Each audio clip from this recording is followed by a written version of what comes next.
अहिल्यानगर महानगरपालिकेच्या महापौर व उपमहापौर निवडणुकीसाठी आज अर्ज दाखल करण्याची प्रक्रिया पार पडली। महापौर पदासाठी राष्ट्रवादीच्या उमेदवार ज्योती गाडे यांनी आपला उमेदवारी अर्ज दाखल केला।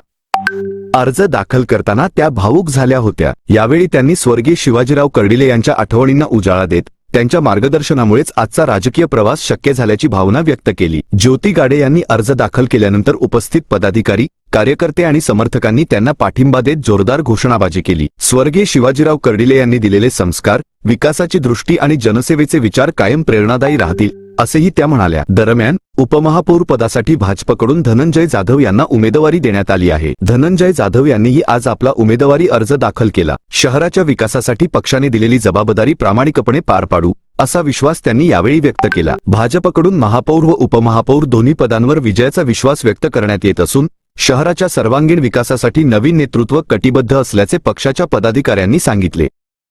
भारतीय जनता पार्टी आणि राष्ट्रवादी युतीची जी महापौरपदी माझी निवड झाली त्याबद्दल मी सर्वप्रथम जिल्ह्याचे पालकमंत्री राधाकृष्ण विखे पाटील तसेच सुजय विखे पाटील व आमदार संग्रामभाई जगताप यांचे मी प्रथमतः धन्यवाद मानेन।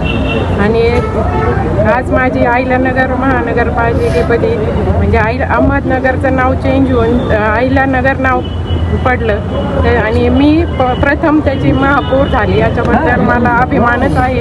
आणि अहिल्या देवींचा वारसा पुढे नेऊन महिलांसाठी अनेक उपक्रम आपण राबवणार आहोत आणि त्या एवढं आज साहेब असते तर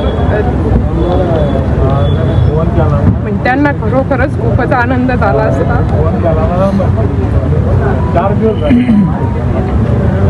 आणि साहेबांचा म्हणजे संग्रामभाई यांनी विखे साहेबांनी जी मला संधी दिली आणि कर्डिले साहेबांचा वारसा पुढे नेण्याचा निश्चित मी प्रयत्न करेन।